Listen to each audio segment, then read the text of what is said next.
Halo, assalamualaikum warahmatullahi wabarakatuh.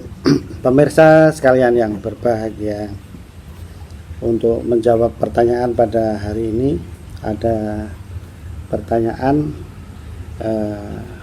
datang dari pemirsa, yaitu menanyakan berapa sih pokok jantan kelapa sawit supaya penyerbukannya bagus, normal begitu.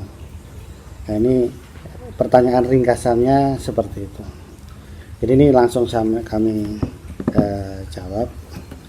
Pemirsa sekalian yang berbahagia, itu untuk menjadi suatu buah yang bagus itu memang betul dibutuhkan proses penyerbukan, polinasi antara polen, serbuk sari, tepung sari sebagai jantannya dan putik sebagai betinanya. Perlu diketahui bahwa proses penyerbukan untuk masing-masing tanaman itu berbeda. Jadi kalau di tanaman salak pondo perlu diingat itu harus ada kira-kira pohon jantannya begitu. Kira-kira. Jadi kalau setelah nanam dalam satu baris, ini cerita salak pondo ya, itu 1, 2, 3, 4, 5 pohon ke-8 jantan, terus pohon ke-8 lagi jantan, sehingga penyerbukan secara alamnya akan berlangsung secara bagus. Nah, ini perlu dikoreksi tadi pertanyaannya, pohon jantan untuk di kelapa sawit sebenarnya tidak ada, karena kelapa sawit adalah tanaman yang berumah satu. Berumah satu itu artinya monosius, dalam satu tanaman itu terdapat bunga jantan dan betina. Tetapi untuk antesisnya, reseptifnya, kematangannya itu dalam satu pohon jarang yang waktunya sama, sehingga dengan demikian perkawinannya menjadi silang, cross, dengan bantuan vektor-vektor yang ada, angin, serangga penyerbuk begitu. Jadi ini dari proses penyerbukannya. Jadi yang pertanyaan tadi dikoreksi, sebetulnya per hektar bunga jantan yang diperlukan untuk penyerbukan itu jumlahnya berapa sih kan? Nah, itu selama ini yang anut itu adalah setiap, kalau di sensus setiap harinya itu harus ketemu 4 jantan bunga kelapa sawit yang antesis. Nah, ini antesis itu apa cirinya? Itu siap mengawini, warnanya kuning, serbuk sarinya harum. Nah, itu harus ada 4 dalam 1 hektar.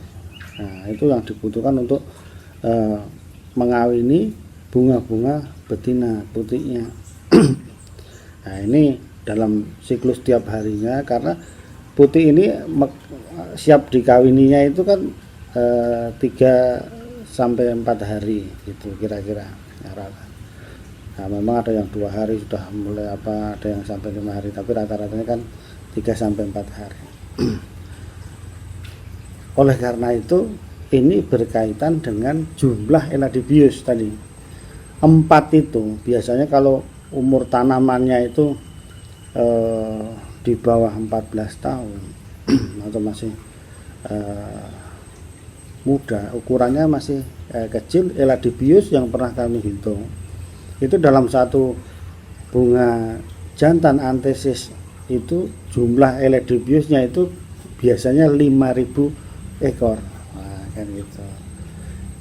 5.000 kali 4 berarti kan 20.000 per hektar, itu yang normal biasa-biasa. Jadi kalau mau lebih banyak bunga jantannya yang sehat tentunya ya, yang sehat dan bagus, viabilitas dan volatilitasnya bagus, maka akan meningkatkan jumlah fruit setnya bagus, penyerbukan menjadi bagus, bentuknya bagus, bernas buahnya. Nah, jadi ini mudah-mudahan bisa membantu itu tadi pertanyaan Bapak ini tadi, yang jumlah bunga jantan tadi pohon jantan. Nah, itu perlu dikoreksi adalah jumlah bunga jantan. Jika tanaman stres, kekurangan unsur hara, kekurangan air, itu yang keluar memang bunga jantan. Bunga jantannya banyak, buahnya nggak ada. Tetapi jangan gembira dulu bahwa itu fungsinya itu juga berkurang, karena kurang makanan, stres itu pasti kualitas dan jumlahnya juga berkurang. Nah, begitu. Ini berapa kali viabilitasnya kurang, jumlahnya kurang. Gitu. Ini mudah-mudahan bisa menjawab pertanyaan Bapak itu, supaya untuk mendapatkan TBS yang benar-benar bagus, tidak buah kempet, tidak buah partenokarpi, tidak buah landak gitu. Terima kasih, mudah-mudahan untuk jawaban yang ini bisa berkenan di Bapak Ibu sekalian petani dan pekebun sawit. Terima kasih. Assalamualaikum warahmatullahi wabarakatuh.